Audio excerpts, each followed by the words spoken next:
Hi everyone and welcome back to my YouTube channel. My name is Sarah Buyukan. If you are very new to my channel, welcome. And on today's video is a little bit different because I'm going to share the information about my mom and dad travel experience from Calgary to Vancouver to Philippines at this time of pandemic, okay? So I make this video for all Filipinos out there who have the plan to go home in Philippines at this time of pandemic, okay? There's a travel restrictions in Philippines, right?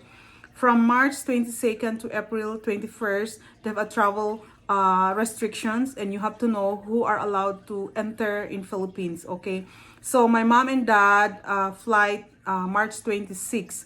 So I'm going to share you what documents I provide, what are the documents I have to download and print and give it to them. So when they go to the airport, then they have all these documents to them, okay? Not just only for Canada, guys, but it's all over the world. To be honest with you guys, our parents, when they come to Canada, like excitement, like they are so happy. But once they are here in Canada, to be honest with you guys, it's seldom for parents who love to stay here in Canada longer, okay? Except my mom. She loved Canada, okay? Because the weather. We have a winter, but my mom get used to the weather here than stay in a humid country. You know, of course, in Philippines, it's very humid and hot.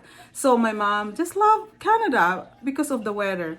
Okay, so but it's just because my dad loved to go home in Philippines, so we have no choice. So I let them go home, especially their visitor visa here in Canada. And this situation, what if they get sick? What if they die here? I'm by myself here. All my families are in Philippines. So that's the reason why I feel guilty because I have to let them go home in Philippines.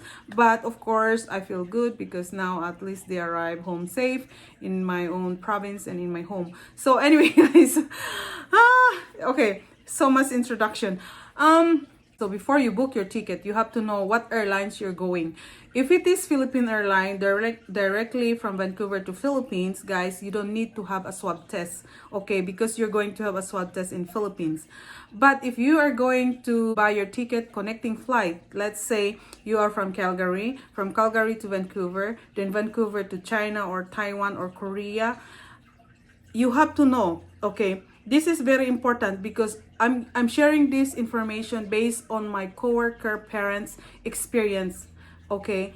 What she did, she bought her ticket connecting flight from Vancouver to China to Philippines, okay? So what happened? Because in China, the rules in China, the travel restrictions in China, before you landed into their country, you need to have a swab test, a negative result. So the children just bought her parents' ticket, and when she arrived in Vancouver, the Vancouver said you cannot get into China because you don't have a swab test negative result. Okay, so what they did, they bring her mom back to Calgary by bus. Poor mama. You know, it's an 18 hours from Vancouver to Alberta here in Calgary. It's 18 hours at least for a bus. Okay, so that's what happened. So if you are going by Philippine Airlines, guys, you don't need to have a swab test because you're going to have a swab test in Philippines. Okay, so that's what I did. I call the Philippine Airline. I make it sure there's no swab test because otherwise that's the requirements, you know, when you check in, right? So when I talked to the Philippine Airline, they said you don't need to have a swab test. Okay, I'm happy for that because I can save money too, 200 bucks. If you're a visitor visa here in Canada, you need to pay 200 bucks for a swab test. But if you are immigrants or work visa or a citizen, we are free for a swab test here in Canada.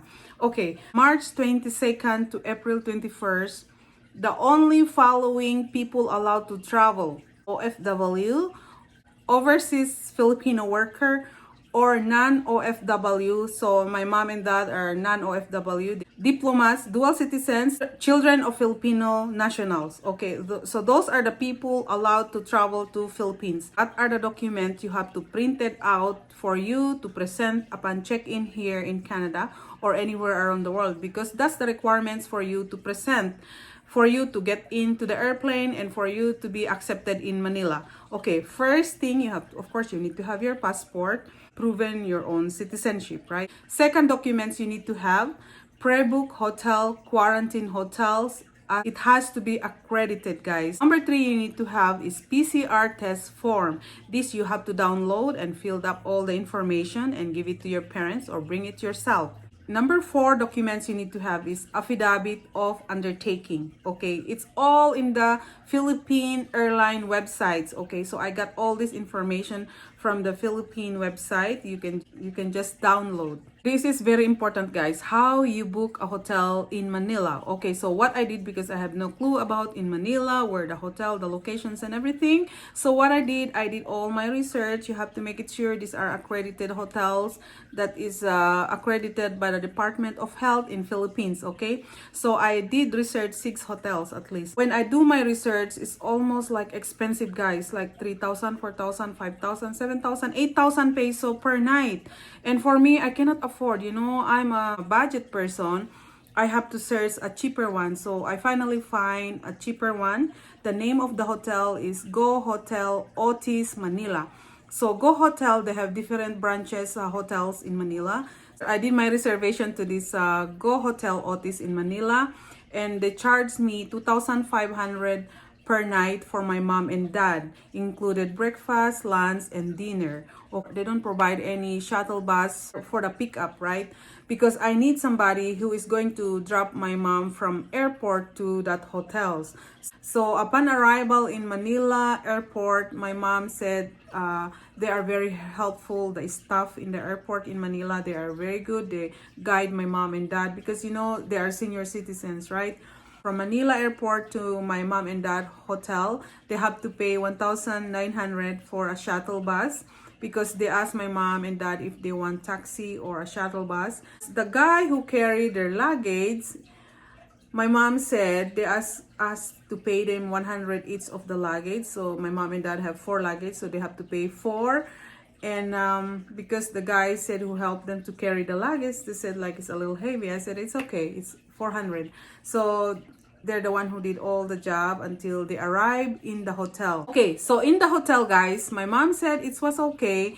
Breakfast, lunch, and dinner is included, and the Wi-Fi. The Wi-Fi is very important, guys, right? Because of course I have to contact them every now and then. This is also very important, guys. Before you arrive in Manila airport, you have to make it sure you have your own peso money, okay? Because you need to pay the PCR test.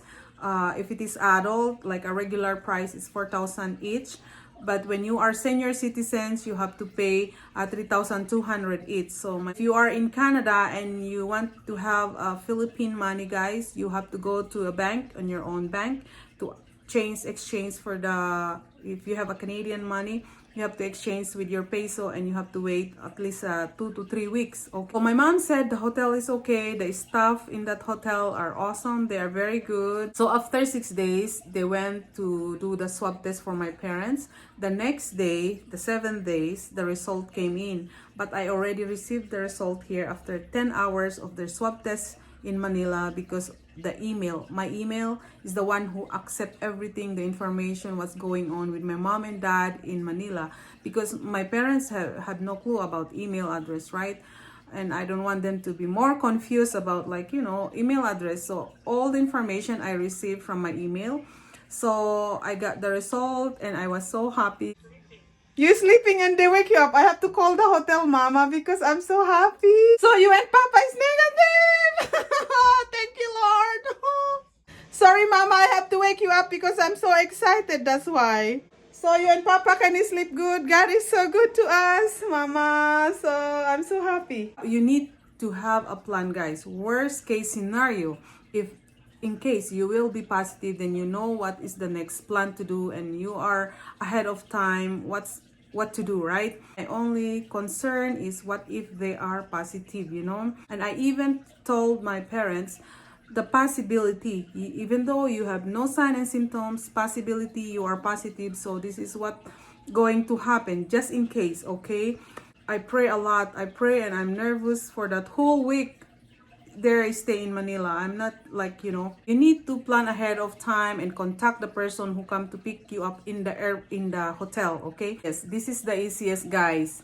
If you know somebody else, you have to talk to your mayor, to a barangay captain, or vice governor or governor in your own province. If you not live in Manila, if you have to travel from Manila to the province, like my family, So what we did, we contact the vice governor in my province in Nueva Vizcaya. So they are the one who provide an ambulance for my parents to just to go and pick up my mom and dad in the hotel in Manila. And this is the most easiest, guys, especially at this time of pandemic. Like almost every province here, almost every province in Philippines are locked down. So when you travel from province to province, you have to provide a certificate. It's not easy. They have a checkpoint every province to province, barangays to province. It's not easy to travel in Philippines. The protocols is very, very strict in Philippines if I compare here in my city of Calgary, you know. That's according to my mom anyway. If you know somebody else, your mayor or barangays, contact them. So this is my best advice for you guys. If you are on budget like me, you are looking for a affordable hotel. It's expensive. It's still 2,500. It's still lots of money, you know, for me. But of course, that's the cheapest so far that I researched. And before you do the reservation in a hotel, you have to read the reviews. Okay, because even though they are cheap, I have to read the reviews if this hotel are good, you know. This is what happened, guys. My mom experienced. Once you get into the hotel, you're not allowed to get outside because CCTV. And my mom said the security guard give her a warning, final warning, because I have my auntie with them, but of course she have to stay in the other room. So my auntie is like in her 80 years old, no English, no read, no write. So she have no clue how to lock that door. So my mom, here my auntie, I don't know how to lock this door. And then my mom had to get out to help my auntie. And my mom had no idea the security alarm. The security alarm. So my mom said when I opened my hotel room because I want to go help your auntie, the door was like alarming. So the security guard came over. The security guard said, this is your last warning. Otherwise, we are going to charge you 10,000 peso. So my mom said, oh, I'm so sorry because I have to help my big sister who have no English, no read, no write, not even speak Tagalog. You know, my auntie can only speak Ilocano or in our dialect, like our own Ifugao dialect. And my mom had to say sorry to the security guard. I'm glad the security guard give a chance for my mom. Otherwise, they're going to charge her 10,000 peso. Oh my goodness sake. Okay, anyway, that's what happened. So if ever you go to a quarantine hotel, you have to follow the rules and regulations so you won't be in trouble, guys. Don't ever open your door. My mom said if they give their food and that's the time they knock the door, my dad have to put the mask, and otherwise they knock the door and they have a chair in front of their door, so they just put the food and my mom and dad just open the door and get their own food. So that's what happened for their 6 days journey in the hotel, and they have fun. I talk to them almost every day, so I just share with you guys, okay? So you guys have the ideas if in case you go in Philippines at this time of pandemic. And we hope for the best. Like, oh my goodness, I hope everything will be okay. Also here in Canada, the travel restrictions here in Canada, still, like we need to follow the protocols, okay? So in my province, my mom and dad has to stay in my home for 8 days home quarantine. Otherwise, if you're not going to stay in your own home quarantine, you have to stay in a facilities for the quarantine in your own province or in your own barangays. If you have the plan to travel this time of pandemic, just have a good time, relax, take it easy, and you know, try to smile. My mom and dad said when they are in the airplane, everybody wear their mask, but there's no social distancing, you know. So when you arrive in Philippine airport, it is mandatory to have a face mask and a face shield. Okay, it's very important in Manila airport. Face shield and a face mask, okay? Anyway, guys, thank you for watching, and I hope you get some ideas what I share with you guys. So thank you so much, and God bless you, and I'll see you for my next video. Bye-bye.